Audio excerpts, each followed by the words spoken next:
नमस्कार, welcome to टीस्टेक। टीस्टेक में आप सभी का स्वागत है। और हम पढ़ रहे थे बेसिक मैथ्स सीरीज। और बेसिक मैथ्स सीरीज में बहुत बच्चों की डिमांड थी कि एलजेब्रा बताया जाए सर, क्योंकि एलजेब्रा की बहुत ज़्यादा ज़रूरत पड़ती है। चाहे हम कोई भी चैप्टर पढ़े, चाहे परसेंटेज पढ़े, चाहे प्रॉफिट लॉस पढ़े, है ना, लाभ हानि, या अनुपात समानुपात पढ़े, रेशियो एंड प्रोपोर्शनल, तो ये चाहे कोई भी चैप्टर पढ़े, वहाँ पर हमें एलजेब्रा के ऐसे दो चैप्टर है जो कि रेखिक समीकरण और वर्ग समीकरण, लीनियर इक्वेशन और क्वाड्रेटिक इक्वेशन, ये दो की तो जरूरत पड़ती ही पड़ती है, हम चाहे कोई भी चैप्टर पढ़े। और यदि हमें ये अच्छे से नहीं आता है तो ये मान के चलिए कि फिर वो वाला क्वेश्चन हमारा चला जाएगा, क्योंकि लीनियर इक्वेशन और क्वाड्रेटिक इक्वेशन की बहुत ज़्यादा जरूरत पड़ती है। तो हम आज की क्लास में लीनियर इक्वेशन पूरा फुल कवर करने वाले हैं। फुल मतलब पूरा कंप्लीट चैप्टर। और अगली क्लास में क्वाड्रेटिक इक्वेशन कवर करने वाले हैं, ठीक है।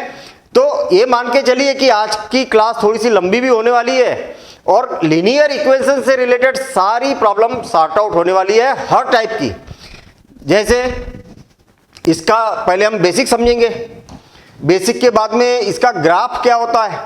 अब आप बोलोगे कि सर ग्राफ से रिलेटेड तो क्वेश्चन आता ही नहीं है।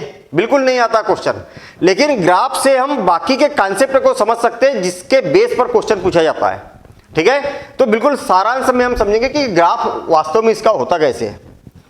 सॉल्यूशन, इसके सॉल्यूशन की कंडीशन क्या क्या है, क्या सॉल्यूशन होते हैं, और यदि इसके सॉल्यूशन है तो इसको सॉल्व करने के लिए कौन सी मेथड अप्लाई की जाती है। तो इसकी जो विधियां है, दो प्रकार की विधियां होती है, ग्राफिकल विधि यानी कि आलेख विधि, और दूसरी होती है एल्जेब्रिक मेथड्स यानी कि बीजगणितीय विधि। ये बहुत सारी मेथडें होती है, जिनमें से जो पॉपुलर मेथड है तीन, उन मेथड पर बात करेंगे, और वो है विलोपन विधि, प्रतिस्थापन विधि और वज्र गुणन विधि। ये तीनों को डिटेल में समझने वाले हैं। सबसे पहले हम विलोपन विधि को समझेंगे, फिर प्रतिस्थापन विधि को समझेंगे, और फिर वज्र गुणन विधि को समझेंगे। और इस प्रकार से हमारा ये चैप्टर कंप्लीट होगा। कहने का मतलब, चाहे कैसी भी लीनियर इक्वेशन आ जाए, आज हम उसको सॉल्व करना सीख के रहेंगे, ये मान के चलिए। अब आप बोलोगे कि सर तीन तीन मेथड क्यों, एक मेथड से तो काम हो जाएगा ना। कोई भी क्वेश्चन आएगा तो हम विलोपन विधि हमें आती है, उससे हमारा काम हो जाएगा। नहीं, कई सारी सिचुएशन ऐसी होती है कि जहां पर विलोपन विधि ज्यादा इजी होती है, कई सारी सिचुएशन ऐसी होती है जहां प्रतिस्थापन विधि ज्यादा इजी होती है, और कई सारी कंडीशन ऐसी रहती है कि जहां पर वज्र गुणन विधि यानी कि क्रॉस मल्टीप्लिकेशन मेथड आपको अप्लाई करेंगे तो ज्यादा इजी तरीके से आएगा। तो तीनों पर आपकी कमांड होना चाहिए, ठीक है ना। चलिए स्टार्ट करते हैं हम। सोचने वाली बात यह है कि इसका नाम लीनियर इक्वेशन क्यों होगा, इसका नाम लीनियर इक्वेशन क्यों रखा होगा, यह सोचने वाली बात है। एक्चुअल जो लीनियर है ना, वो वर्ड बना हुआ लाइन से, कैसे, लाइन से ही लीनियर बना है। और इक्वेशन का मतलब क्या होता है, इक्वेशन का मतलब होता है इक्वल से बना हुआ है ये इक्वेशन। ये दो वर्ड से बना हुआ, लाइन इक्वल लाइन, है ना। मतलब क्या मीनिंग है अभी हम समझेंगे यहां पर। और रेखिक समीकरण का हिंदी में अगर देखा जाए तो रेखिक का मतलब रेखा से है। क्या, रेखिक का मतलब क्या होता है, रेखा,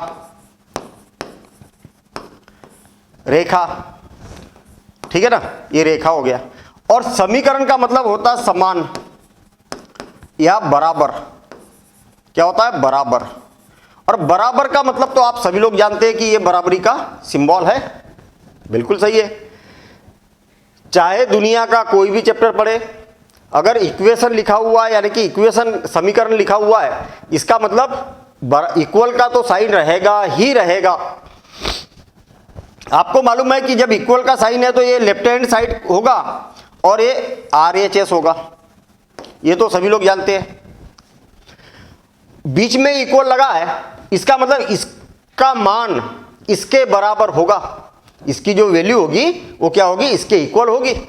ऐसा नहीं होगा कि इधर ज्यादा है और इधर कम है, या इधर ज्यादा है इधर कम है, ऐसा नहीं होगा। दोनों क्या होंगे, बैलेंस होंगे। मतलब लेफ्ट हैंड साइड और राइट हैंड साइड क्या होगा, इक्वल होगा। इसीलिए तो इक्वल का साइन लगा है। ये काम करता है एग्जैक्ट बिल्कुल तराजू के जैसा। आपने तराजू देखा है ना, तराजू देखा है, सब्जी वगैरह मार्केट में खरीदने जाते हैं तो तराजू में तोल के देता है। आजकल तो इलेक्ट्रॉनिक्स आ गया। हाँ, किसी ज़माने में क्या, आज भी ये तराजू अवेलेबल है मार्केट में, अगर जाएंगे तो कहीं ना कहीं आपको मिल जाएगा। और ये यहाँ पर होता है बैलेंस के लिए, ये बताने के लिए। ये ऐसा, ये जो कांटा होता है ना, ये वाला कांटा, ये बताता है कि इधर वजन और इधर वजन क्या है, बराबर है। तो इसीलिए ये कांटा क्या है, बराबरी का चिन्ह प्रदर्शित करता है, इक्वल का साइन दिखाता है। ये लेफ्ट हैंड साइड हो गया, ये राइट हैंड साइड हो गया। इधर जितना वजन है उतना ही वजन अगर इधर रहेगा तभी इक्वल का साइन लगेगा, अदरवाइज नहीं लगेगा। बिल्कुल सिंपल सी काम है। तो ये बात मेरे ख्याल से चैप्टर से रिलेटेड कि भाई इसका नाम रैखिक समीकरण क्यों रखा होगा, लीनियर इक्वेशन क्यों रखा होगा, ये बातें यहां पर क्लियर हो जाती है। ठीक है ना। चलिए आगे बढ़ते हैं। सोचने वाली ये बात है कि हमें इसकी जरूरत क्यों पड़ती है। भाई लीनियर इक्वेशन हम पढ़ते क्यों है, कहां पर इसकी जरूरत पड़ती है, तो हर जगह जरूरत पड़ती है। हम एजुकेशन की बात न भी करें तो हमारे डेली लाइफ में भी इसकी जरूरत है। जैसे एक एग्जाम्पल के तौर पर मान लिया जाए कि दो दोस्त है, एक है राम, कौन है, राम, और दूसरा है गोपाल। दो बहुत अच्छे दोस्त हैं और इन दोनों के बैंक में अकाउंट भी है। एक दिन क्या हुआ कि दोनों बैंक गए और दोनों ने पासबुक में एंट्री कराई और दोनों ने देखा कि दोनों के पास जो बैंक में पैसा जमा है दोनों को मिला के 100 रुपये है। क्या बोला, समझ में आया क्या? अगर इसके अकाउंट में जो पैसा है बैंक अकाउंट में और इसके बैंक अकाउंट में जो पैसा है, दोनों को अगर जोड़ दिया जाए तो 100 रुपये हो जाता है। तो अब बताइए कि राम के पास कितने रुपए है और गोपाल के पास कितने रुपए है। तो आप बोलेंगे कि सर ये तो बताया नहीं आपने, है ना, ये तो बताया नहीं। क्या नहीं बताया कि इसके पास कितने हैं और इसके पास कितने हैं, ये नहीं बताया। बस दोनों के पास कितने रुपए है ये बताया। तो आपको मालूम है ना, मैथ्स पढ़ रहे हैं हम, तो मैथ्स में क्या होता है, जो चीज नहीं मालूम उसको मान लिया जाता है। अरे भाई हमें नहीं मालूम कि राम के पास कितने रुपए हैं, तो हमने मान लिया कि राम के पास कितने, 100 रुपये, और गोपाल के पास में कितने हैं, अरे बराबर थोड़ी हो गए, या हो भी सकते बराबर, कोई जरूरी नहीं है, कम ज्यादा भी हो सकते हैं, इसलिए इसको 1 से थोड़ी बोलेंगे, अब इसको y बोलेंगे। इसके पास 100 रुपये है और इसके पास y रुपये है, दोनों को अगर प्लस कर दिया जाए तो आपको मालूम है कि दोनों के पास में जो रुपए है वो कितने हैं, 100 रुपीज है। तो ये बन गया रैखिक समीकरण। देखिए कितनी बड़ी सिंपल सी घटना है, उस आधार पर रैखिक समीकरण बन गया। अगर यहां पर बोला जाए कि राम के पास कितने रुपए हैं, 100 रुपये है, और गोपाल के पास कितने हैं, y रुपये है। अगर राम के पास गोपाल की अपेक्षा 3 गुना है, मतलब गोपाल के पास जितने भी रुपए है उसमें 3 का गुना किया जाए, 3 का मल्टीप्लिकेशन किया जाए तो राम के रुपए के बराबर हो जाता है। तो देखिए हमारे पास फिर एक समीकरण बन गया, एक समीकरण ये बना, एक समीकरण ये बना, एक समीकरण ये बन गया और एक समीकरण ये बन गया। 2 इक्वेशन बन गए हमारे पास में, और दोनों कैसी है, लीनियर इक्वेशन है। अभी हम देखेंगे कि लीनियर इक्वेशन होती कैसी है। तो मुझे एक बात बताइए कि राम के पास कितने रुपए है और गोपाल के पास कितने रुपए है। थोड़ा बहुत अगर आप कैलकुलेशन करेंगे तो तुरंत बता दोगे कि राम के पास 75 रुपीज है, गोपाल के पास 25 रुपये है। ऐसा दोनों सिचुएशन के बेस पर हम बता देंगे। भाई 100 रुपये योगफल होना चाहिए, राम के पास गोपाल की अपेक्षा 3 गुना है, मतलब 75, और इसके पास 25, तो 3 गुना हो गया कि नहीं। तो बड़ी आसान सी सिचुएशन बनने के बाद में तो हमने x और y के मान बता दिए कि 2 स्थितियां हैं, तो राम और गोपाल के पास कितने रुपए हो गए। आई बात समझ में? तो कहने का मतलब ये हुआ कि मेरे पास अगर 2 समीकरण है, एक समीकरण ये है, एक समीकरण ये है, तो मैं ये बता सकता हूं कि x और y का मान कितना कितना होगा। ठीक है, ये बड़ी आसान सी घटना थी, इसलिए हमने आसानी से बता दिया। कई बार ऐसी उलझी हुई घटना रहेगी जिसमें आप आसानी से नहीं बता पाओगे, तो फिर उसके लिए हमें ये देखना पड़ेगा कि इसको हल करने के लिए, इसको सॉल्व करने के लिए कौन सी मेथड उपयुक्त है, तो उसके लिए हमें मेथड पढ़ना पड़ेगा और तीनों मेथड पर आपकी कमांड होना चाहिए और आज हो भी जाएगी कमांड, अगर आपने ध्यान से अगर प्रॉपर तरीके से समझा और उसकी प्रैक्टिस कर ली। हर मेथड पर 20-20 क्वेश्चन लगा के देख लो, जीवन में कभी नहीं भूलोगे। और अगर मेथड नहीं बनती है तो आज वो सारी चीजें हम यहां पर समझ लेंगे। चलिए, इतनी बात हो गई। अगर मान लिया जाए जो मैंने बाद में जो बात की ये अगर आपको मालूम ही नहीं है, मैंने अगर ये बोला कि राम और गोपाल के पास दोनों के रुपयों का योगफल कितना है, 100 रुपये है, तो अब बताइए कि राम के पास कितने और गोपाल के पास कितने हैं। वो वाली स्थिति नहीं मालूम कि इसके पास 3 गुना, ये वाली स्थिति नहीं मालूम, तो फिर कितने हल हो सकते हैं इसके। अरे हो सकता है कि इसके पास 0 रुपये है और इसके पास 100 रुपये है, दोनों का योगफल 100 हो गया। हाँ बिल्कुल। इसके पास 1 रुपये है, इसके पास 99 रुपये है। हाँ हो सकता है, क्योंकि दोनों का योगफल अभी भी 100 है। इसके पास 2 रुपये है और इसके पास 98 रुपीज़ है। और ऐसा हो सकता है कि इसके पास 100 रुपये है और इसके पास 1 रुपये भी नहीं है, 0 है, अभी भी योगफल 100 है। मतलब ऐसे कई सारे आंसर आ सकते ना, कई सारे आंसर आ सकते हैं। ऐसा भी हो सकता है कि इसके पास में 1.00001 रुपये है और इसके पास में 98.999999 रुपीस है। अरे दशमलव में भी तो, बैंक अकाउंट में तो दशमलव में भी होते ना। तो ऐसी कई सारी संभावनाएं बन सकती, अनंत हल हो सकती है इसके। कहने का मतलब केवल एक ही समीकरण है और उसमें 2 चर है, तो इसके सॉल्यूशन कितने हो गए, इनफाइनाइट सॉल्यूशन हो गए, अनंत सॉल्यूशन हो गए, कई सारे हल हो गए। तो ये इनडायरेक्ट कई बार क्वेश्चन पूछा जाता है कि आपके पास में रेखिक समीकरण है, 2 चरों वाला एक समीकरण है, तो इसके कितने हल हो सकते हैं, तो अनंत हल हो सकते हैं। और 2 समीकरण है तो फिर कितने हल हो सकते हैं, 1 भी हो सकता है, 1 से ज्यादा भी हो सकते हैं और कोई हल भी नहीं हो सकता है। वो बातें कैसे है तो डिटेल में हम इसको समझेंगे, ठीक है ना।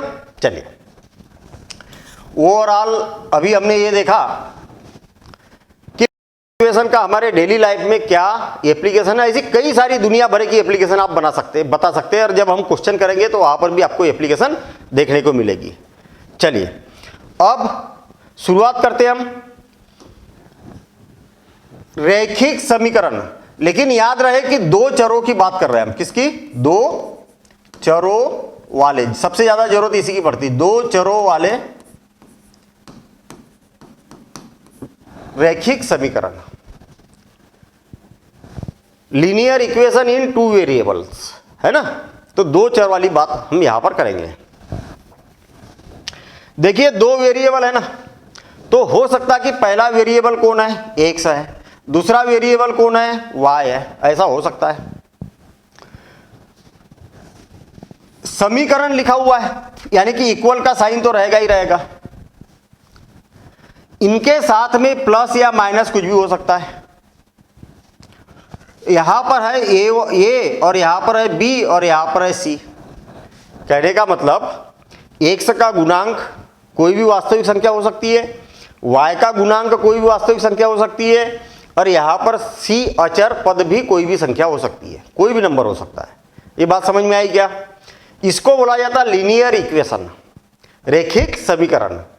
अब रैखिक समीकरण क्यों बोला जाता है, लीनियर इक्वेशन क्यों बोला जाता है, ये इसलिए बोला जाता है क्योंकि इसको अगर हम ग्राफ पर दिखाएंगे, ग्राफ बनाएंगे तो एक सीधी लीनियर एक लाइन बनेगी, एक लाइन ही बनेगी हमेशा।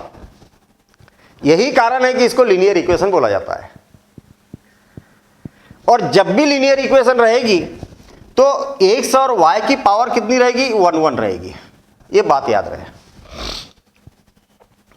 x की पावर या y की पावर 1 से ज्यादा अगर रहे तो कभी लीनियर यानी कि लाइन बन ही नहीं सकती। आई क्या बात समझ में, लाइन बन नहीं सकती। चलिए ठीक है, अब हमारे पास में क्या 2 इक्वेशन रहेगी ऐसी, देखना ax क्या, ax plus by is equal to c। एक बन गई हमारे पास में इक्वेशन फर्स्ट और एक बन गई इक्वेशन सेकंड। थोड़ा सा कंफ्यूजन हो रहा, ये फर्स्ट इक्वेशन है, इसमें और इसमें कोई अंतर नहीं दिख रहा, तो मैं क्या करता हूँ A1 B1 और C1 लिख देता हूँ। अब आप बोलोगे कि क्यों लिख दिया सर, ये पहली इक्वेशन है इसलिए। अरे A B C क्या है, वास्तविक संख्या है, कोई भी वास्तविक संख्या हो सकती है, और A2 B2 और C2। तो आपको जब भी क्वेश्चन दिखेगा तो ऐसा ही दिखेगा, इसको सॉल्व करने की आपको जरूरत पड़ेगी, ऐसा क्वेश्चन दिखेगा। इसमें कंडीशन क्या होती है, A1 का स्क्वायर प्लस B1 का स्क्वायर, ये दोनों एक साथ जीरो नहीं होना चाहिए, और A2 का स्क्वायर प्लस B2 का स्क्वायर, ये भी क्या होना चाहिए, जीरो के बराबर नहीं होना चाहिए। ये इसकी कंडीशन होती है। क्या बोला मैंने, अगर A1 का मान और B1 का मान दोनों एक साथ जीरो नहीं होना चाहिए। एक हाथ जीरो हो सकता है, एक हाथ जीरो हो सकता है, ये भी जीरो हो सकता है, लेकिन दोनों के दोनों एक साथ जीरो नहीं होना चाहिए, और ये भी दोनों के दोनों एक साथ जीरो नहीं होना चाहिए। जीरो हो जाएंगे तो x और y गायब हो जाएगा ना, फिर लीनियर इक्वेशन कहाँ से बची, फिर नहीं बची लीनियर इक्वेशन।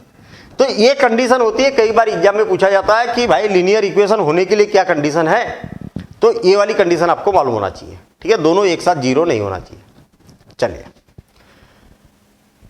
कुल मिला के अभी भी थोड़ा बहुत A1 A2 B1 B2 C1 C2 में कंफ्यूजन अगर होगा तो मैं एक एग्जांपल दे देता हूं।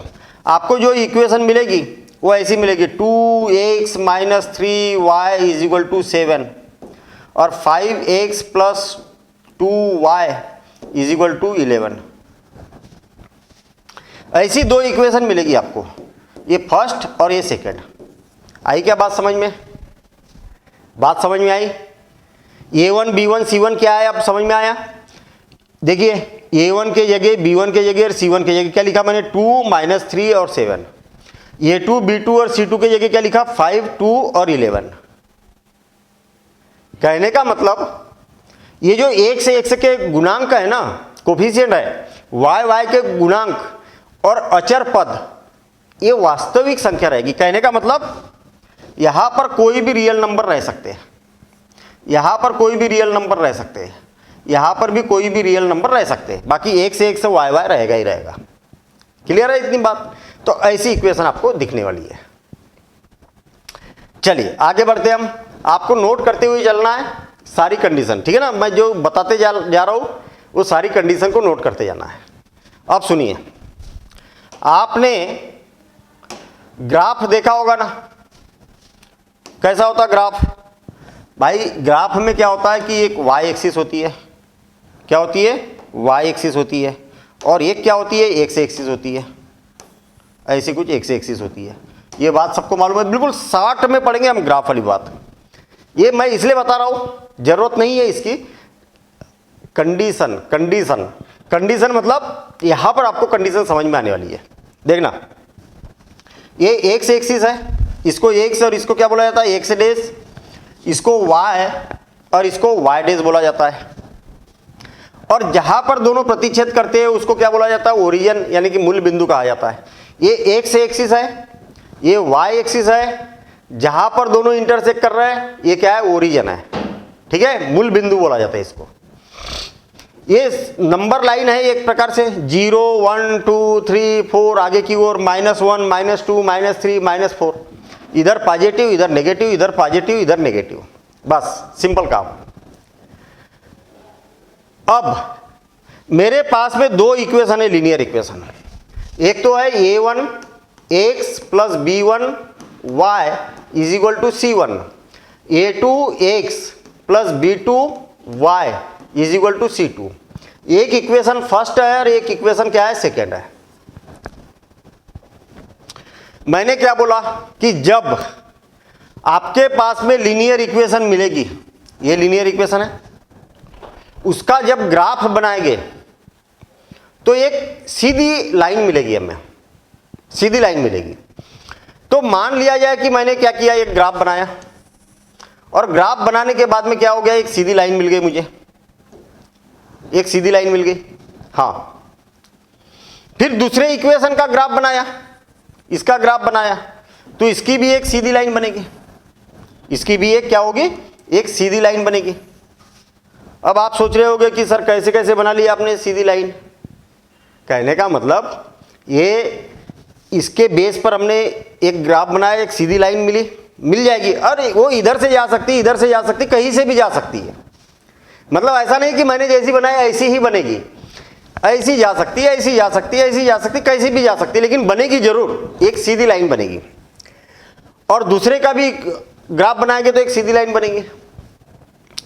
दोनों लाइनें एक दूसरे को यहां पर प्रतिच्छेद कर रही ना। तो जहां पर ये दोनों एक दूसरे को इंटरसेक्ट कर रही है, प्रतिच्छेद कर रही है, तो ये वाला जो होगा इसका आंसर होगा। ये क्या होगा? इसका आंसर होगा। ये बात समझ में आई क्या? अब आप बोलोगे कैसे आंसर? तो हम क्या करेंगे, यहां से एक से एक्सिस पर परपेंडिकुलर डाल देंगे, एक से एक्सिस पर ऐसा परपेंडिकुलर डाल देंगे, ठीक है, ये डाल दिया परपेंडिकुलर। और इसी प्रकार से वाई एक्सिस पर परपेंडिकुलर डाल देंगे। जो एक्स का मान रहेगा यहां पर, वो एक्स का आंसर रहेगा, और जो यहां पर वाई का मान रहेगा वो वाई का आंसर रहेगा।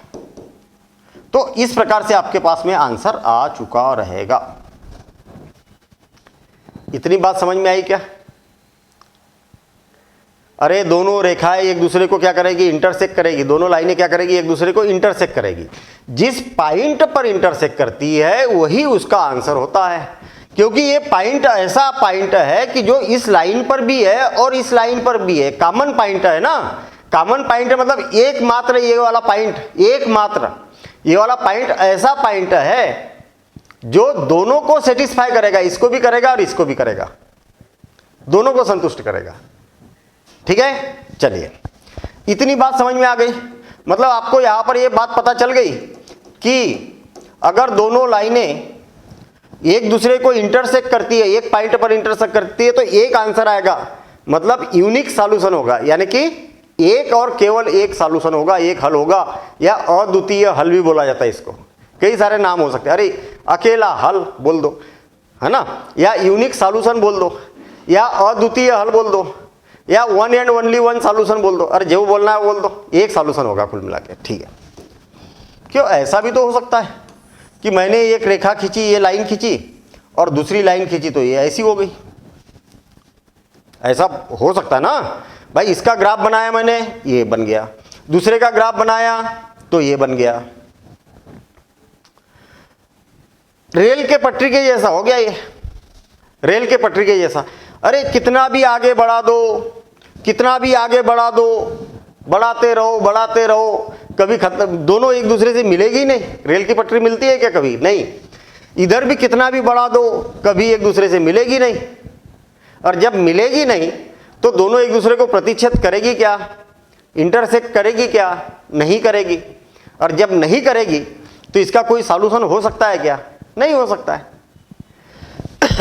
तो पहली कंडीशन में एक हल आया था अपना, एक हल, या अद्वितीय हल भी बोला जाता है इसको, या इसको यूनिक सॉल्यूशन भी बोला जाता है, यूनिक सॉल्यूशन। आई क्या बात समझ में? फर्स्ट कंडीशन क्या हुई थी कि दोनों ने एक दूसरे को एक पॉइंट पर इंटरसेक्ट किया था तो एक सॉल्यूशन आया था, और दोनों एक दूसरे के पैरेलल चली गई, कहीं पर भी प्रतिच्छेद नहीं कर रही है, मतलब कोई सॉल्यूशन नहीं होगा। ऐसा कोई भी बिंदु नहीं है कि जो दोनों को प्रतिच्छेद कर दे, यानी कि नो सॉल्यूशन। दूसरा, कोई हल नहीं, कोई हल नहीं, मतलब आप बोल सकते हैं कि नो सॉल्यूशन, नो सॉल्यूशन, कोई हल ही नहीं होगा। क्यों? और कुछ बन सकता है क्या कंडीशन? बन सकती है और कोई कंडीशन? हाँ, हो सकता है ना। मैंने एक लाइन खींची तो ये हो गई पहले का, और जब दूसरी लाइन खींची मैंने तो वो क्या हुआ कि इसके ऊपर से चली गई, इसके ऊपर से ही चली गई। ऐसा हो गया, ये तो बड़ा गजब हो गया भाई। एक लाइन खींची ऐसी हो गई, और दूसरी लाइन खींची तो वो उसी के ऊपर से चली गई। तो इसके कितने सॉल्यूशन हो गए? कितने सॉल्यूशन हो गए? तो आप बोलेंगे कि कितने जगह प्रतिच्छेद कर रही है? अरे यहां पर भी कर रही है, यहां पर भी कर रही है, यहां पर। दोनों लाइनें कहां कहां प्रतिच्छेद कर रही है? हर पॉइंट पर कर रही है। और ये पॉइंट कभी खत्म हो गए क्या? ये तो इनफाइनाइट तक जा रहे हैं ना भाई, हैं? तो कितने कितने हल हो गए? अनंत हल हो गए। अरे कई सारे हल हो गए। तो मतलब जब भी दोनों रेखा एक दूसरे के ऊपर से जाती है तो हम क्या बोलेंगे? अनंततः, अनंततः अनेक हल, अनेक हल हो गए। यानी कि हम बोल सकते हैं कि इनफाइनाइट, मेनी सॉल्यूशन भी बोल सकते हैं हम। क्या? मेनी सॉल्यूशन या infinite solution, infinite, infinite solutions. ये बात समझ में आई क्या? अब जीवन भर याद रखने वाली बात बता रहा हूं मैं आपको। आपसे कभी जीवन में कभी भी ये पूछा जाए कि हमारे पास में दो चरों वाली, यानी कि दो वेरिएबल वाली दो लीनियर इक्वेशन है, तो इसके कितने सॉल्यूशन हो सकते हैं?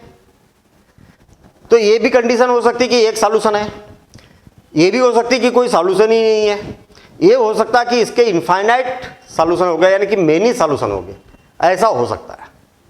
क्लियर? दो इक्वेशन दी है तो, और केवल एक ही इक्वेशन दी है तो, मतलब मेरे पास में ये वाली इक्वेशन है ही नहीं, केवल एक ही इक्वेशन है, तो इसके कितने सॉल्यूशन हो गए? इसके भी इनफाइनाइट सॉल्यूशन हो गए तीनों में। अगर केवल एक ही इक्वेशन दी है दो वेरिएबल की तो क्या हो गए? इनफाइनाइट सॉल्यूशन हो गए। क्या हो गए? इनफाइनाइट सॉल्यूशन हो गए। क्यों? क्योंकि इस लाइन पर जितने भी पॉइंट है सारे के सारे पॉइंट इस लाइन को सेटिस्फाई करेंगे। ये वाला पॉइंट इसको संतुष्ट करेगा क्या? नहीं। ये वाला पॉइंट इसको संतुष्ट करेगा क्या? नहीं। क्यों? क्योंकि ये पॉइंट जो है वो इस लाइन पर है ही नहीं। तो इस लाइन पर कितने पॉइंट है? तो इनफाइनाइट पॉइंट है। तो आप नोट कर लो कि अगर हमें दो चरों वाले रैखिक समीकरण दिए हैं तो इसके कितने सॉल्यूशन हो गए? इनफाइनाइट सॉल्यूशन हो गए। ये बात कॉम्पिटिटिव एग्जाम में बहुत पूछी जाती है और वैसे भी मालूम होना चाहिए हमें। अगर दो इक्वेशन दिए टू वेरिएबल में तो इनमें से कुछ भी हो सकता है। चलिए ठीक है, आगे बढ़ते हम, आगे बढ़ते। अब सॉल्यूशन कैसे निकालेंगे? तो इसके लिए मेथड है, ठीक है, मेथड है। लेकिन मेथड पर पहुंचने से पहले हमें यह मालूम होना चाहिए कि इसके जो सॉल्यूशन होंगे कितने होंगे। तो उसके लिए क्या करना पड़ेगा? हमें सॉल्व करना पड़ेगा, और सॉल्व करने के लिए मेथड अप्लाई करना पड़ेगा, और मेथड अप्लाई करने के लिए आपको मेथड आना चाहिए। क्या आप सिर्फ इक्वेशन को देख के बता सकते हो कि इसके एक सॉल्यूशन होगा, कि इनफाइनाइट सॉल्यूशन होंगे, कि कोई सॉल्यूशन नहीं होगा? हाँ, केवल इक्वेशन देख के बता सकते हैं। जैसे मेरे पास में ये बड़ी इंपॉर्टेंट बात है और इससे रिलेटेड खूब क्वेश्चन पूछे जाते हैं। अरे मैं आपको फिर बता रहा हूं, मैथ्स जो होता है ना, ये सब्जेक्ट जो है ना, ये नॉलेज का सब्जेक्ट है। नॉलेज का मतलब जिसने एग्जाम में ये पूछा जाता है वो पूछा जाता है, अगर ऐसा करके अगर तैयारी की तो उसका सिलेक्शन कभी हो ही नहीं सकता। ये बात याद रख लेना। सिलेक्शन किसका होगा? जो हर चीज को कलेक्ट करे, जो छोटी छोटी बारीकी से उसको पढ़ना चालू करे। कॉम्पिटिटिव एग्जाम की तैयारी करने का मैं सही तरीका बताता हूं आपको, एकदम करेक्ट तरीका। आपके पास में जैसे मान लिया जाए आप मैथ्स कर रहे हो, मैथ्स एक महीने में पूरी मैथ्स की तैयारी आप कर सकते हो, लेकिन वही तरीका 10 घंटे से ज्यादा आपको पढ़ना पड़ेगा। तो एक महीने में आप मैथ्स को बढ़िया टकाटक कर सकते हो आप। और उसका तरीका कैसा है? तरीका कैसा है कि एक चैप्टर उठाओ, जैसे मान लिया जाए नंबर सिस्टम उठाया आपने। एक बात को जरा ध्यान से समझना, नंबर सिस्टम उठाया, संख्या पद्धति। जब संख्या पद्धति उठाया ना, उसको पूरा निचोड़ डालो। बेसिक ट्रिक को रटना मत, बस इसको पूरा निचोड़ डालो। और इस चैप्टर में जितनी भी ट्रिक है ना, वो ट्रिक को समझो कि ऐसा क्यों हो रहा। बस ये सबसे ज्यादा जरूरी, ऐसा क्यों हो रहा। फिर उसके बाद नंबर सिस्टम के जिस भी बुक से आप पढ़ रहे हो उसमें मान लिया जाए कि 100 क्वेश्चन है, 100 क्वेश्चन है, 100 क्वेश्चन पूरे निपटा दो, पूरे एक भी मत छोड़ो। टफ लगे तो समझो कि उसको क्यों ऐसा हो रहा है, कारण समझने की कोशिश करो। अपने दोस्त के पास में जाओ, कहना तो तेरे पास मैथ्स की कौन सी बुक है, जरा देना यार मेरे को, उसकी उसमें मान लिया जाए 100 क्वेश्चन है, उसको भी निपटा दो। फिर और एक हाथ बुक उठाओ, उसके भी 100 क्वेश्चन को इसको भी निपटा दो, निपटा दिए। अब आपका हो गया नंबर सिस्टम पूरा कंप्लीट। जितनी भी दुनिया भर की ट्रिक है आपने कई बार अप्लाई कर चुके हैं, ठीक है ना, और जितने भी टाइप के क्वेश्चन है आपने कर चुके हैं। नंबर सिस्टम कंप्लीट हो गया।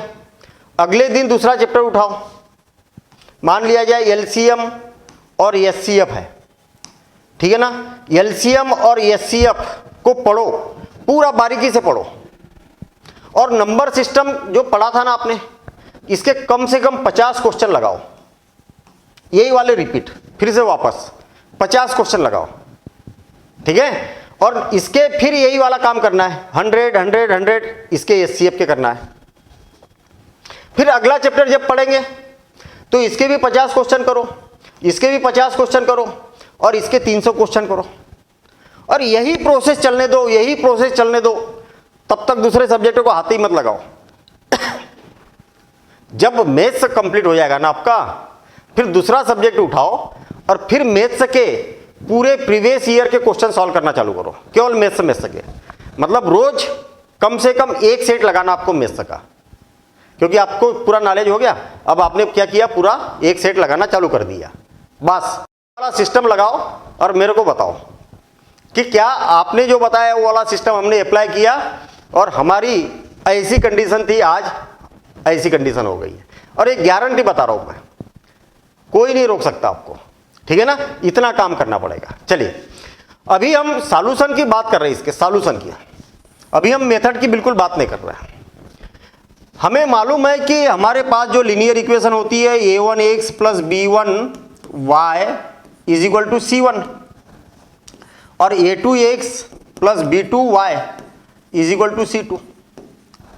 एक एग्जाम्पल, मतलब इस प्रकार की कोई इक्वेशन होगी, 2x plus 3y is equal to 7 या 18 और 5x minus 3y is equal to 21। ऐसी कोई दो इक्वेशन हो सकती है। अरे ये और ये एक जैसी है कि नहीं? मैं आपको बार बार बता रहा हूँ कि ये जो a1 b1 c1 है ना, ये वाले, यहाँ पर कोई भी वास्तविक संख्या हो सकती है, कोई भी, दशमलव में भी हो सकता है, भिन्नम में भी हो सकता है ना, वर्गमूल में भी हो सकता है, कोई भी वास्तविक संख्या हो सकती है। तो मैंने उदाहरण के तौर पर लिखा है, कोई ना कोई वास्तविक संख्या है, ठीक है क्या? ऐसी इक्वेशन हो सकती है। अब आपको इसको सॉल्व नहीं करना है और बिना सॉल्व किए आपको ये बताना है कि इसके कितने सॉल्यूशन हो गए, मतलब ऐसी इक्वेशन के कितने सॉल्यूशन हो गए। तो बड़ा सिंपल सा काम है, बड़ा सिंपल सा काम है। आप क्या करो, इसको इससे डिवाइड कर दो, कैसा, और इसको इससे डिवाइड कर दो, और इसको इससे डिवाइड कर दो। कहने का मतलब a1 को a2 से डिवाइड करो, b1 को b2 से डिवाइड करो, और c1 को c2 से डिवाइड करो। कर दिया?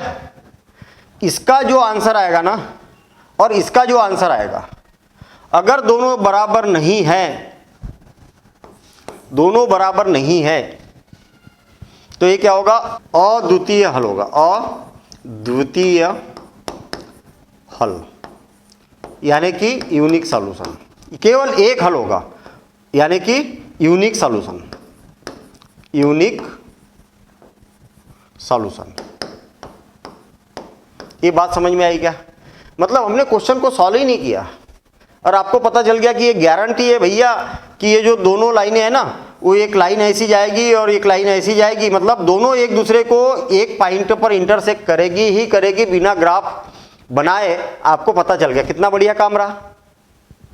अब आप बोलोगे कि ये क्या, ये बराबर हो भी सकता है, नहीं भी हो सकता है, इससे कोई फर्क नहीं पड़ेगा।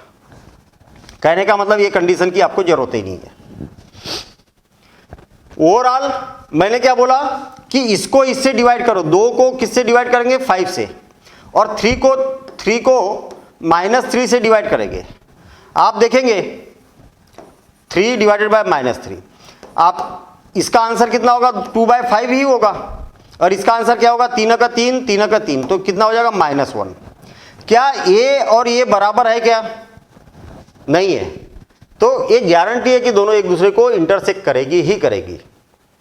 बात समझ में आई क्या? कहने का मतलब आपके पास दो इक्वेशन है, तो इसको इससे डिवाइड करो, इसको इससे डिवाइड करो, प्लस माइनस सहित कर दिया, इसका मान इतना आया और इसका मान इतना आया, दोनों बराबर है क्या? नहीं है। और जब बराबर नहीं है तो इसका ये क्या होगी, प्रतिच्छेद करेगी ही करेगी। आई बात समझ में? सेकेंड केस, अगर मान लिया जाए a1 बाई a2 का मान b1 बाई b2 के बराबर है, लेकिन c1 बाई c2 के बराबर नहीं है, c1 बाई c2 के बराबर नहीं है, तो इस केस में क्या होगा कि दोनों लाइनें कैसी रहेगी, पैरेलल रहेगी। कैसी रहेगी? समांतर रहेगी, रेल के पटरी के जैसी, कभी एक दूसरे से मिलेगी ही नहीं, कभी एक दूसरे से मिलेगी ही नहीं। और जाते ये कितना भी बढ़ा लो, उधर इधर भी कितना बढ़ा लो, कभी एक दूसरे से नहीं मिलेगी। तो इस केस में क्या होगा, कोई हल नहीं, कोई हल नहीं होगा, कोई हल नहीं होगा, यानी कि नो सॉल्यूशन, नो सॉल्यूशन, कोई हल नहीं होगा। ये बात समझ में आई क्या? इस केस में नो सॉल्यूशन की कंडीशन हमारी बनेगी यहां पर। अच्छा, अरे क्यों सॉल्यूशन होगा भाई, ये दोनों एक दूसरे को प्रतिच्छेद कर ही नहीं रहे, तो दोनों का उभयनिष्ठ बिंदु है ही नहीं कोई, और जब कॉमन पॉइंट नहीं है तो इसका कोई हल नहीं है। चलिए ठीक है, अब थर्ड कंडीशन बनेगी, ये हो सकता है कि a1 बाई a2 का मान और b1 बाई b2 का मान उतना ही है जितना कि c1 बाई c2 का मान है। तो इस स्थिति में अनंततः अनेक हल होंगे, अनंततः अनेक हल होंगे, अनेक हल होंगे। कहने का मतलब मेनी सॉल्यूशन बोल सकते हैं या इनफाइनाइट सॉल्यूशन, मेनी सॉल्यूशन या इनफाइनाइट सॉल्यूशन भी बोल सकते हैं, अनंततः अनेक हल होंगे। ये कंडीशन कब बनेगी, जब मान लिया जाए कि एक लाइन खींची मैंने और दूसरी लाइन भी इसी के ऊपर से चली जाए, तो कितने पॉइंट पर इंटरसेक्ट कर रही है दोनों, कितने पॉइंट पर प्रतिच्छेद कर रही है दोनों लाइनें? अरे हर पॉइंट पर प्रतिच्छेद कर रही है, इसलिए हर एक सॉल्यूशन होगा इसका दोनों का। तो ऐसी 3 कंडीशन अगर आपको मालूम है तो आप किसी भी इक्वेशन के आप ये बता सकते हो कि कितने सॉल्यूशन हो गए। चलो बताओ इसके कितने सॉल्यूशन हो गए। तो चेक करने का तरीका बड़ा सिंपल, ठीक है, 2/5 और इसको इससे डिवाइड किया जाए तो कितना हो जाएगा -1, -1, दोनों बराबर है क्या? नहीं है, तो कौन सी कंडीशन बनी ये? तो एक सॉल्यूशन होगा। चलो मैं और इक्वेशन लिख रहा हूं मैं, 2x + 3y = 7 और 4x + 6y = 9। मैं क्या करता हूं, इसको इससे डिवाइड करता हूं, तो 2 डिवाइडेड बाय 4, 2 1 2, 2 2 4, तो कितना हो गया 1/2। मतलब मैंने क्या किया, a1 बाई a2 का मान निकाला, a1 बाई a2 का मान कितना हो गया 2/4, और 2 1 2, 2 2 4, तो कितना बच गया आपके पास 1/2। फिर b1 बाई b2 का मान निकाला, b1 बाई b2 कितना है 3 डिवाइडेड बाय 6, और 3 से 1 टाइम और 2 टाइम, तो कितना हो जाएगा 1/2। फिर c1 बाई c2 का मान निकाला, c1 बाई c2, तो 7/9। अब ये कैंसिल हो ही नहीं रहा, तो आपने यहां पर देखा कि इसकी वैल्यू और इसकी वैल्यू क्या है, सेम है, और इसकी जो वैल्यू है वो क्या अलग है। कहने का मतलब ऐसा हो गया, a1 बाई a2 की वैल्यू और b1 बाई b2 की वैल्यू जो है वो कैसी है, बराबर है, और c1 बाई c2 की वैल्यू क्या है, अलग है। तो ऐसा कहां पर है, ये है, इसका मतलब दोनों कैसी होगी, लाइनें पैरेलल होगी, ये गारंटी है। और यदि मान लिया जाए ऐसी कंडीशन हो गई, x - 2y = 3 और 3x minus 6y is equal to 9, ऐसा है। अब हम देखते हैं a1/a2 की वैल्यू कितनी है। a1/a2 की वैल्यू कितनी है 1/3। b1/b2 की वैल्यू कितनी है -2/6 और माइनस से माइनस कैंसिल और 2 से ये 3 टाइम तो 1/3। और c1/c2 की वैल्यू कितनी है 3/9 तो 3 से ये 3 टाइम कैंसिल तो क्या हो जाएगा 1/3। आई बात समझ में? कहने का मतलब तीनों की वैल्यू क्या है, बराबर है, एक समान है हल करने के बाद, सॉल्व करने के बाद। यानी कि यहां पर बचा a1/a2 is equal to b1/b2 is equal to c1/c2, c1/c2। तीनों अगर बराबर है तो गारंटी है कि ये एक दूसरे के ऊपर से ही लाइन जाएगी और इसके इनफाइनाइट सॉल्यूशन होंगे। अब आप सोच रहे होंगे कि सर आपने ऐसी कंडीशन कैसे फटाफट बना दी। अरे बड़ा सिंपल सा काम है, मैं आपको बताऊं, थोड़ा सा गौर करना इस बात पर। ये इक्वेशन फर्स्ट है, आपको गणितीय रूप में बेवकूफ़ बनाया जा रहा है। कैसा? ये जो इक्वेशन सेकेंड है ना, इसको ले 3x minus 6y is equal to 9। अगर मैं दोनों पक्षों में 3 से डिवाइड कर दूं, डिवाइडिंग बाय 3, दोनों साइड में 3 से डिवाइड कर देता हूँ, 3 से भाग दे देता हूँ, तो यहाँ 3 से भाग दिया जाए तो कितना हो गया x, यहाँ पर भी 3 से डिवाइड किया जाए तो 2y और इसको भी 3 से डिवाइड किया जाए तो 3। अरे भाई मुझे एक बात बताओ कि इस इक्वेशन में और इस इक्वेशन में कोई अंतर है क्या? दोनों तो समीकरण एक ही है ना, और जब दोनों इक्वेशन एक ही है तो एक के ऊपर से एक ही तो जाएगी, एक ही तो लाइन बनेगी, वो अलग अलग थोड़ी बनेगी। तो इसलिए इसके क्या होते हैं, इनफाइनाइट सॉल्यूशन हो जाते हैं। क्लियर? चलिए, मतलब अभी हमने क्या देखा, अरे क्या देखा, अभी हमने ये देखा कि इक्वेशन को कैसे सॉल्व किया जाता है, ये नहीं देखा अभी हमने ये देखा कि क्या इक्वेशन को देख के आप बता सकते हो। ऐसे क्वेश्चन पूछे जाते, कई बार पूछे जाते कॉम्पिटिटिव एग्जाम में, है ना। क्या आपको पता है कि केवल इक्वेशन देख के आप बता सकते हो कि इसके कितने सॉल्यूशन होंगे, कितने हल होंगे? तो ये 3 कंडीशन है, 3 के अलावा कोई कंडीशन इसमें नहीं है। ठीक है, चलिए अब इनको सॉल्व करने के लिए हमारे पास में अलग अलग मेथड है। इसको सॉल्व करने के लिए हमारे पास अलग अलग मेथड है, और वो मेथड क्या है? एक तो ग्राफिकली मेथड हो सकती है, जो कि लंबी प्रोसेस है बहुत, इसका तो यूज कभी करना ही नहीं है आपको। ठीक है, 10th क्लास में अगर याद होगा तो हमने 10th क्लास में पढ़ा था इसको। 10th क्लास में ग्राफिकल मेथड पर एक एक्सरसाइज, चाहे किसी भी बुक से पढ़ो, कम से कम एक एक्सरसाइज तो मिलती ही मिलती है। ठीक है ना, तो ग्राफ बनाते तब पता चलता सॉल्यूशन क्या है इसका। और दूसरी है एल्जेब्रिक मेथड, बीजगणितीय विधि। लेकिन बीजगणितीय जो एल्जेब्रिक मेथड है वो भी 3 टाइप की होती है। अरे कई टाइप होती है। जैसे आप कॉलेज लेवल पर जाएंगे तो वहां पर आपको कई सारी बुकें मिलेगी आपको, ठीक है ना, जिसमें कई सारी आपको इसकी मेथड सीखने को मिलेगी। लेकिन सबसे अच्छी और सिंपल मेथड है विलोपन विधि, प्रतिस्थापन विधि और वज्र गुणन विधि। 3 मेथड, और तीनों मेथड आपको बहुत ही अच्छे से आना चाहिए। इलिमिनेशन मेथड, सब्स्टिट्यूशन मेथड और क्रॉस मल्टीप्लिकेशन मेथड। ठीक है ना, इलिमिनेशन है ये। तो ये तीनों में से एक एक करके हम बात करेंगे और यहां पर क्वेश्चन को सॉल्व करेंगे। ठीक है, चलिए सबसे पहले है विलोपन विधि। कौन सी विधि?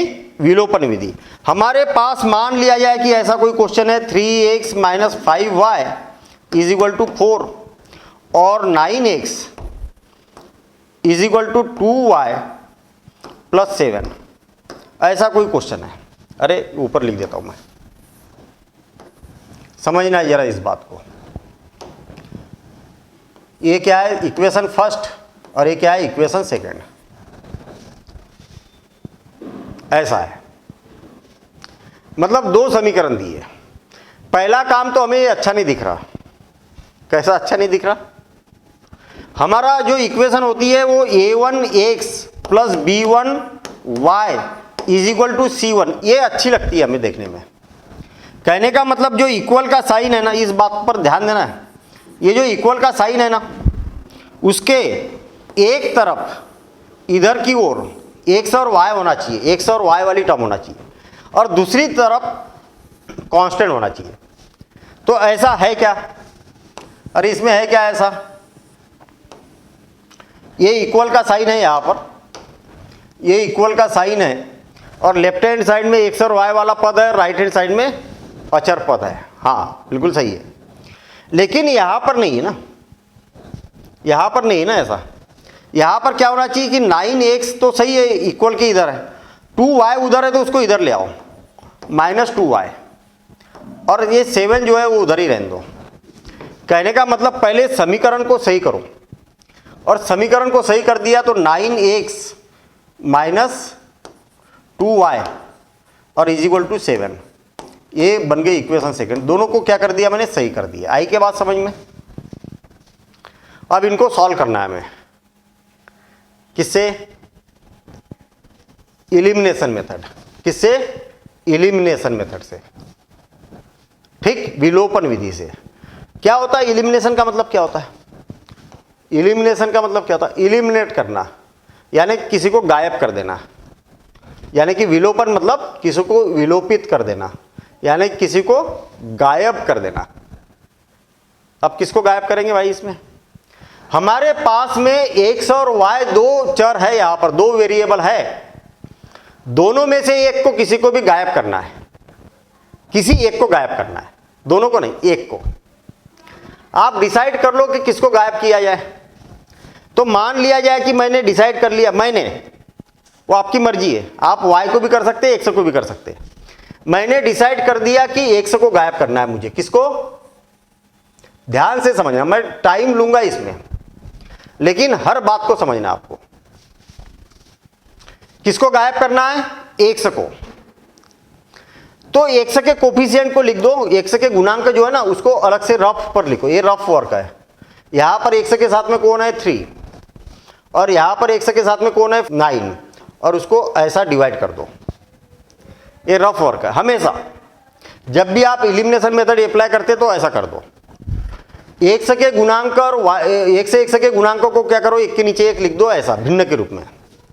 अगर ये किसी से कैंसिल हो रहा है तो कैंसिल कर दो। 3 1 जा 3, 3 3 जा 9, मतलब कितना आ गया? 1/3 आ गया। अब जो नीचे बचा ना उसको फर्स्ट इक्वेशन में मल्टीप्लिकेशन करो, और जो ऊपर बचा इसका सेकंड इक्वेशन में मल्टीप्लिकेशन करो। आया समझ में? जो नीचे बचा ना उसका पहले समीकरण में मल्टीप्लिकेशन करो। देखो समीकरण, या इंग्लिश में लिख देता हूं, बाय इक्वेशन 1 इंटू 3। अरे इक्वेशन 1 में किसका मल्टीप्लिकेशन करना है? इसका, ऊपर वाले में, और 1 का किस में करना है? नीचे वाले में, जो भी बचेगा। या अगर मान लिया आप 5 बचता तो 5 का मल्टीप्लिकेशन करते हैं हमेशा।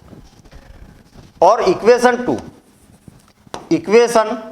2 में किसका मल्टीप्लिकेशन करेंगे? तो 1 का करेंगे। तो 1 का मल्टीप्लिकेशन करेंगे तो कोई चेंज होता है क्या? अरे 1 का किसी में मल्टीप्लिकेशन करेंगे तो कोई फर्क पड़ता है क्या? नहीं पड़ता फर्क, है ना? तो लिखने की जरूरत ही नहीं है। हाँ, अब जिसको इलिमिनेट करना है, जिसको विलोपित करना है, किसको करना है? x को। अब हमें यहां पर यह देखना है कि इसके जो चिन्ह है, इसके जो साइन है, वो एक जैसे है कि अलग अलग है। तो आप देखेंगे कि ये भी पॉजिटिव है और ये भी पॉजिटिव है। तो हम क्या करेंगे? यहां पर माइनस करेंगे। क्या करेंगे? माइनस करेंगे। देखना फिर से और एक बार, दोनों पॉजिटिव है तो भी माइनस, दोनों नेगेटिव है तो भी माइनस, और दोनों अलग अलग है तो यहां पर प्लस कर देंगे। ये बात क्लियर है? चलिए आगे बढ़ते हम। क्या बोला है मैंने? इक्वेशन फर्स्ट में 3 का मल्टीप्लिकेशन करना है। तो 3 का मल्टीप्लिकेशन करना है मतलब हर पद में करना है, ऐसा नहीं कि केवल पहले वाले में। इसमें भी करेंगे, इसमें भी करेंगे, इसमें भी करेंगे। इसमें 3 का मल्टीप्लिकेशन करेंगे तो क्या हो जाएगा? 9x। इसमें 3 का मल्टीप्लिकेशन करेंगे तो 15y, और इज इक्वल टू इसमें 3 का मल्टीप्लिकेशन करेंगे तो 12 हो गया। और इसको जैसे कि वैसे लिख देंगे 9x माइनस 2y और इज इक्वल टू 7। ये बात क्लियर हो गई। इसमें 1 का गुना करना है ना, तो 1 का गुना करेंगे तो जैसे कि वैसे ही रहेगा। चलिए, अगर इनके दोनों के चिन्ह समान हैं, जिसको हम गायब करना चाह रहे, एलिमिनेट करना चाह रहे, विलोपित करना चाह रहे, तो फिर माइनस करेंगे और यहाँ पर सबके चिन्ह बदल देंगे। ये पॉजिटिव है तो नेगेटिव हो जाएगा, नेगेटिव है तो पॉजिटिव हो जाएगा, और ये पॉजिटिव है तो नेगेटिव हो जाएगा। ऐसा क्यों? हम क्या बोल रहे हैं, क्या बोल रहे हैं? इक्वेशन फर्स्ट में 3 का मल्टीप्लिकेशन करो तो कितना हो जाएगा? 9x minus 5y is equal to 4। ऐसा है कि नहीं? और इसमें से इसको घटा देना है, हटा देना है। तो कहने का मतलब लेफ्ट हैंड साइड में से लेफ्ट हैंड साइड को माइनस करेंगे तो 9x माइनस 2y। देखना फिर से और एक बार, इसमें से ये साइन क्यों चेंज किया इसको समझ रहे हैं हम। इसमें से इसको माइनस कर रहे हैं, इसका मतलब क्या करेंगे कि लेफ्ट हैंड साइड में से लेफ्ट हैंड साइड को माइनस करेंगे, राइट हैंड साइड में से राइट हैंड साइड को माइनस करेंगे, इज इक्वल टू 12 माइनस 7। जब माइनस कर रहे हैं तो इस माइनस का मल्टीप्लिकेशन होगा तो क्या हो जाएगा? माइनस 9x, और माइनस क्या हो गया? प्लस 2y, और यहाँ पर इज इक्वल टू 12 माइनस 7, और ये क्या है? 9x minus 5y। अब आप जरा गौर से देखिए इसको, जो बाद वाली इक्वेशन है ये और ये, इनके सबके साइन चेंज हो गए कि नहीं हुए? देखिए, प्लस 9x था तो माइनस 9x हो गया, प्लस 2y था तो माइनस 2y था तो प्लस 2y हो गया, प्लस 7 था तो माइनस 7 हो गया। ये कारण है कि हम सबके साइन चेंज करते हैं, सबके चिन्ह को बदला जाता है। और बदला क्यों जाता? ताकि ये कैंसिल हो जाए। अगर चिन्ह नहीं बदलते तो कैंसिल होता क्या? नहीं होता। और 2 में से, अरे प्लस 2y है ना, उसमें से 15y को माइनस करेंगे, कितना आएगा? ये प्लस का 2y है, माइनस 15y, और माइनस करेंगे तो कितना हो जाएगा? Minus 13y। 12 में से 7 को माइनस करेंगे तो 5, तो कितना हो जाएगा? y is equal to 5 divided by minus 13। तो ये y का मान आ गया। किसका मान आ गया? y की वैल्यू यहां पर आ चुकी है। चलिए ठीक है, अब क्या करते हैं? y का मान किसी भी एक में रख दो, तो y का मान समीकरण, किसी भी एक समीकरण में रख दो। समीकरण 1 में रखने पर, जो आसान है उसी में रखो, 1 में रखने पर, ठीक है। चलो रख देते हम। समीकरण 1 क्या है? इक्वेशन फर्स्ट क्या है? 3x माइनस 5y और इज इक्वल टू 4। ऐसी है कि नहीं? तो जहां पर y है वहां पर ये रख देते हम, जहां y है वहां पर 5 डिवाइडेड बाय माइनस 13 ऐसा रख देते हैं। तो क्या हो जाएगा? 3x माइनस का माइनस में मल्टीप्लिकेशन करेंगे तो प्लस हो जाएगा, तो 25 divided by 13 is equal to 4, ये हो गया। और 25 इस साइड जाएगा तो ये हो जाएगा 3x is equal to 4 minus 25 divided by 13, और इसके नीचे कुछ नहीं, मतलब 1 है। तो 3x is equal to LCM आ जाएगा तो 13, और 13 4 जा 52 माइनस 25, और इसमें से इसको माइनस करेंगे तो कितना हो जाएगा? 7 और 3 37 डिवाइडेड बाय 13, है ना। तो फिर से इसमें से इसको माइनस कर दिया जाए तो कितना हो जाएगा? ये 7 और 3 तो ये 2, 27 डिवाइडेड बाय 13 और इज इक्वल टू 3x, और 3 इधर जाएगा तो क्या हो जाएगा? 1 से is equal to 27 divided by 13 into 3, और 3 से 9 टाइम कैंसिल, तो x की वैल्यू आ गई, x की वैल्यू आ गई 9 डिवाइडेड बाय 13, 9 डिवाइडेड बाय 13, ये हो जाएगा x का मान। ऐसा हमें सिंप्लीफाई करना है। आया क्या समझ में? x का मान वो है और y की वैल्यू कितनी है? इतनी है, तो ये दोनों की वैल्यू आ चुकी। तो विलोपन बिल्कुल सिंपल है, विलोपन समझ में आ गया।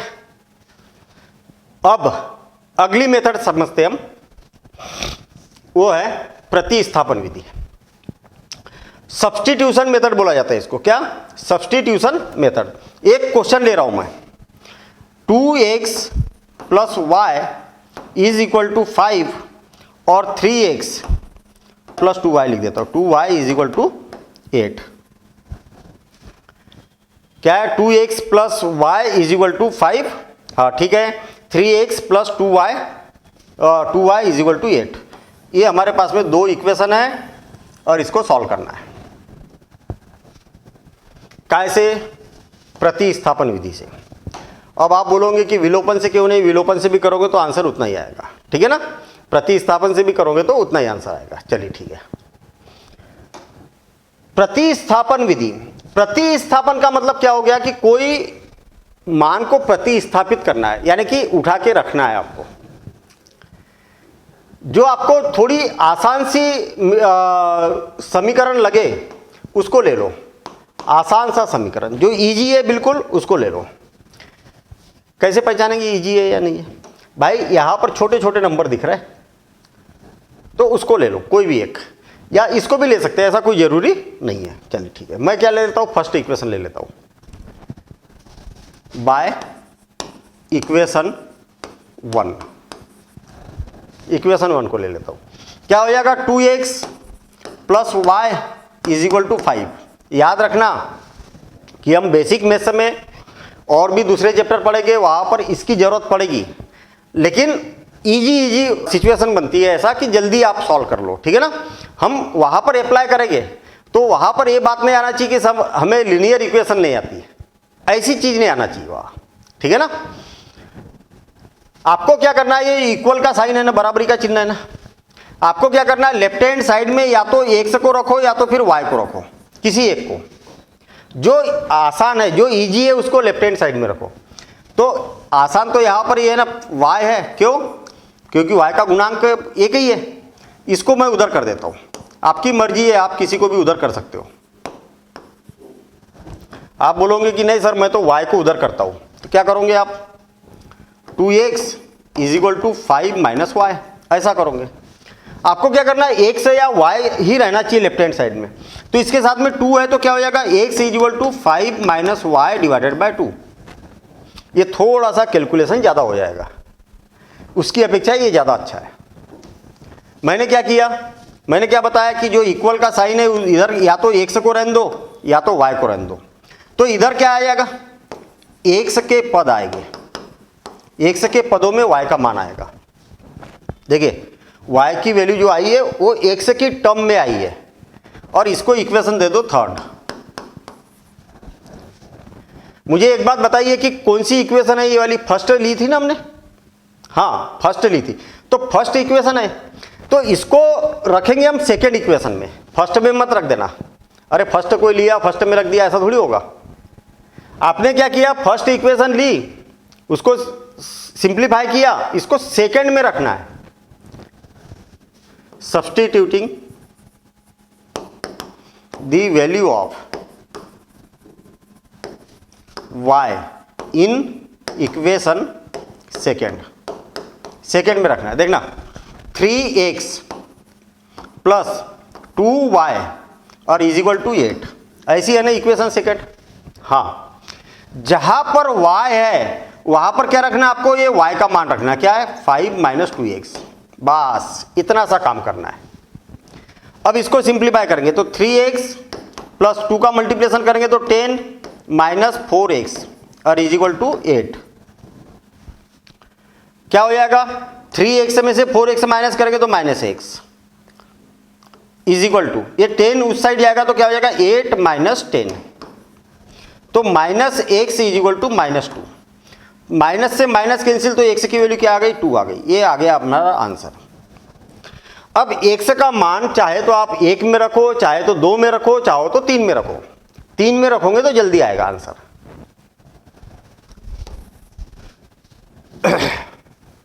बाय इक्वेशन 3 क्या है? y is equal to 5 minus 2x, ऐसा है ना। मैंने क्या बोला? x का मान यहां रखो, तो x का मान यहां रखेंगे तो क्या हो जाएगा? 2। तो y is equal to 5 minus 4, तो y इज इक्वल टू कितना हो जाएगा? 1। इतना आ जाएगा इसका आंसर। आ गई बात समझ में? और एक बार बिल्कुल 60 में 2 इक्वेशन है, कोई भी एक ले ली, जो इजी है उसको लो। इसको लिया, y का मान x के पदों में निकाला, इसको एक समीकरण दे दिया, y की वैल्यू इक्वेशन सेकंड में रख दी, हाँ रख दी, ये आ गया। इसको सिंप्लीफाई किया तो x की वैल्यू तुरंत आ गई। x की वैल्यू इसमें रखो, थर्ड में रखो, इसमें भी रखोगे तो काम हो जाएगा, किसी भी एक में रख दो, इसमें फर्स्ट में, सेकंड में या थर्ड में। थर्ड में रखोगे तो जल्दी आंसर आएगा। हमने थर्ड में रखा तो ये y की वैल्यू आ चुकी है। सिंपल काम है। अब वज्र गुणन विधि, वज्र गुणन विधि के लिए हम और एक क्वेश्चन ले रहे हैं। x minus 3y minus 7 is equal to 0 और 3x माइनस 3y और इज इक्वल टू 15। ये एक क्वेश्चन ले लिया मैंने। सुन लो जरा, मजा नहीं आ रहा क्वेश्चन में, मजा नहीं आ रहा। कैसा मजा नहीं आ रहा? मैंने बोला था कि इक्वल है ना, ये इक्वल का साइन, इधर x और y के पद होना चाहिए और इधर कांस्टेंट होना चाहिए, अचर पद होना चाहिए। इधर x और y के घर होना चाहिए और इधर अचर पद होना चाहिए। तो ये तो सही है, लेकिन ये गड़बड़ है। तो ये जो 7 है ना, उसको इधर कर दो। 7 है तो इसको इधर कर दो। क्या हो जाएगा? x माइनस 3y माइनस 7 इधर है तो उधर जाके क्या हो जाएगा? 7 हो जाएगा। 3x माइनस 3y और इज इक्वल टू कितना हो गया? 15 हो गया। ये बन गया इक्वेशन फर्स्ट और ये बन गया इक्वेशन सेकेंड। क्लियर हो गई बात इतनी? ठीक है, हाँ ऐसा। अब सुनिए, कहने का मतलब उसको पहले सही कर दो। अब क्या है? वज्र गुणन विधि है ना, cross multiplication method, cross multiplication method या वज्र गुणन विधि, वज्र गुणन। बड़ा सिंपल सा काम है। कैसा सिंपल सा काम है? देखना, आपको क्या करना है, यहां से शुरुआत करना है। कहां से? यहां से। फिर इधर की ओर चलना है, इधर की ओर चलना है पूरा, फिर वापस आके यहां पर लगाना है। मतलब एक पूरा एक चक्कर लगाना है कुल मिला के। ए फिर ए फिर ए फिर ए। नहीं आया समझ में? पहले y के गुणांकों को रखो, फिर इनको रखो अचर पद, फिर इसके x के गुणांकों को और फिर y के गुणांकों को। देखना, यहां से स्टार्ट करना है, ये फिर ए फिर ए फिर ए। देखना, यहां से स्टार्ट करेंगे तो क्या हो जाएगा? -3 फिर 7 और 15, फिर उसके बाद ये हो गया, ये हो गया, फिर यहां आ जाओ 1 और 3 और फिर वहीं पर खत्म करो, -3। कहने का मतलब जहां से शुरू हुआ वो वहीं पर खत्म। ये फिक्स है और ऐसा ही करना है आपको। ये फिर ये फिर ये फिर ये, ऐसा। देखना, इसके ऊपर x को लिखो, इसके ऊपर y को लिखो और इसके ऊपर -1 लिखो। आया समझ में? ये फिक्स है। यहां x लिखो, यहां y लिखो और यहां पर -1 लिखो। कई बच्चे 1 लिखते हैं, वो भी सही है। तो फिर क्यों मैंने -1 लिखा? जब ये दोनों के दोनों इस साइड रहेंगे, जैसे ऐसा रहेगा, -7 और -15 और इज इक्वल टू 0। अगर आप ऐसा लिखोगे ना कि जो अचर पद है उसको लेफ्ट हैंड साइड में रखोगे, तो फिर यहां पर 1 रखना पड़ेगा, बाकी कोई परिवर्तन नहीं है। और ये इस साइड रहेगा तो फिर -1 रखना है। बस इतना सा अंतर है। चलिए ठीक है। क्या ये बात सबको समझ में आ गई? सबसे इजी मेथड है ये। पहले इसके y के कोफिशिएंट को लिखा, फिर इनको लिखा, फिर इनको लिखा, फिर इनको लिखा, पूरा एक चक्कर लगाना है। फिर क्या करोगे आप? ऐसा मल्टीप्लिकेशन करोगे, फिर ऐसा करोगे, फिर ऐसा करोगे, फिर ऐसा करोगे। पहले ऐसा फिर ऐसा। देखना, 1 से डिवाइडेड बाय, इसका इससे मल्टीप्लिकेशन करेंगे तो -3। चलो मैं अभी पूरा लिख देता हूं, 15। फिर माइनस का साइन लगाना है, ये फिक्स है, बीच में क्या लगेगा? माइनस लगेगा। फिर ये -3 × 7, ये हो गया। फिर इक्वल लगाना है आपको, ये फिक्स है, मेथड है ये। y डिवाइडेड बाय, इसको इससे 7 का इससे मल्टीप्लिकेशन करेंगे, फिर माइनस लगाएंगे, 15 का 1 से मल्टीप्लिकेशन करेंगे, 15 × 1। Is equal to -1 divided by, इसका इससे मल्टीप्लिकेशन करेंगे 1 इंटू -3, फिर माइनस लगाएंगे, इसका इससे मल्टीप्लिकेशन करेंगे 3 इंटू -3। ठीक है, तो क्या हो जाएगा 1 से डिवाइडेड बाय 15 तिया 45, तो माइनस है ना, तो -15 तिया 45, कितना 15 तिया 45, माइनस का माइनस में मल्टीप्लिकेशन करेंगे तो प्लस हो जाएगा, 7 तिया 21 21 is equal to y divided by 7 तिया 21 21 -15 is equal to -1 divided by -3, और माइनस माइनस क्या हो गया प्लस, 3 3 जा 9, ऐसा हो गया। इसको लिख सकते हैं हम 1 से डिवाइडेड बाय 21 में से इसको माइनस करेंगे तो कितना हो जाएगा 4 टू 24, और वो क्या आएगा माइनस, क्योंकि छोटी संख्या में से बड़ी संख्या को माइनस कर रहे हैं। y डिवाइडेड बाय, इसमें से इसको माइनस करेंगे तो कितना हो जाएगा 6, और is equal to -1 divided by, ये कितना हो जाएगा 6। ये आ गया क्या समझ में? ठीक है, कितना सिंपल काम है, बस वर्किंग रूल याद रखना है। इस अगर मेथड समझ में ना आए कहीं तो इस वीडियो को और एक बार देख लेना। चलिए ठीक है, अब इसके इक्वल ये रहेगा और इसके इक्वल ये रहेगा, देखना 1 से डिवाइडेड बाय -24 ऐसा रखना है आपको, और is equal to -1 divided by 6, and क्या हो जाएगा इसके भी इक्वल इसको लेना है, y divided by 6 is equal to -1 by 6। बड़े फुल तरीके से कर रहे हैं हम मेथड, हैं बिल्कुल शॉर्टकट या शॉर्टकट कैलकुलेशन नहीं कर रहे। अब क्या हो जाएगा ये -24 इधर जाएगा, तो 1 से इज इक्वल टू क्या हो जाएगा -1 इंटू -24 डिवाइडेड बाय 6, और माइनस माइनस हो गया प्लस, 6 चौक 24, तो कितना हो जाएगा 4 बार कैंसिल हो गया, तो x की वैल्यू कितनी हो गई 4। एंड आपको मालूम है कि इससे कैंसिल कर सकते हो आप, तो y इज इक्वल टू कितना हो गया -1, मतलब आपके पास में आ गया y is equal to -1, x की भी वैल्यू आ गई और y की भी वैल्यू आ गई, बस यही इसका आंसर है।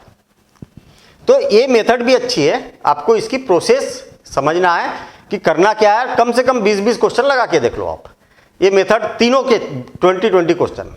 और आप ऐसा भी कर सकते कि एक ही 20 क्वेश्चन उठाए आपने और तीनों मेथड से सारे करके देखे। आप बोलोगे कि सर टाइम बर्बाद है, टाइम बर्बाद नहीं है, आपकी स्पीड बढ़ेगी, मेथड दिमाग में घुसेगी, जब भी इसकी जरूरत पड़ेगी तो खटाक से याद आएगा कि कौन सी मेथड से ज़्यादा इजी ये पड़ेगा। ठीक है ना, तो मेरे ख्याल से उम्मीद कर रहा हूँ कि आपको ये चीज़ें समझ में आ गई होगी, लीनियर इक्वेशन। अगर आपको अभी भी दिक्कत है अगर कहीं पर भी लीनियर इक्वेशन में, तो कमेंट्स करना, मैं और थोड़े से एडवांस क्वेश्चन लेके लीनियर इक्वेशन को समझा दूंगा। ठीक है ना, और आपको अगर ये वीडियो जो हमने कॉन्सेप्ट किए, बेसिक किया, इसके क्वेश्चन किए, ये सारी बातें अगर अच्छे से समझ में आई है तो आप कमेंट्स कर सकते हैं। आपके पास जितना भी सोशल मीडिया हैंडल्स है सभी पर आप इसको शेयर कर सकते हैं। मुझे बड़ी खुशी होगी कि आप अपने सोशल मीडिया हैंडल पर शेयर करेंगे। ठीक है, जानकारी या अधिक से अधिक लोगों के पास पहुंचेगी, सब इसका फायदा उठा पाएंगे। ठीक है, तो आपको भी एक पुण्य मिलेगा, मतलब ऐसा हम यहाँ पर बोल सकते हैं। अगर आपको पसंद आया तो चैनल को सब्सक्राइब कर सकते हैं, वीडियो को लाइक कर सकते हैं। अगर समझ में नहीं आया तो फिर तो कोई बात ही नहीं है। ठीक है ना, तो मिलेंगे हम अगले वीडियो में अगले कॉन्सेप्ट के साथ। और अगला कॉन्सेप्ट है क्वाड्रेटिक इक्वेशन, यानी कि वर्ग समीकरण। उसको कैसे सॉल्व किया जाता है उसकी भी तीनों मेथड बताऊंगा मैं। फैक्टराइजेशन मेथड यानी कि गुणनखंडन विधि, परफेक्ट स्क्वायरिंग मेथड यानी कि पूर्ण वर्ग बनाने वाली विधि, और फार्मूला मेथड यानी कि सूत्र विधि। तो तीनों मेथड पर हम वहां पर डिस्कशन करेंगे। क्लियर? तो मिलेंगे हम अगली क्लास में। Thank you, all the best.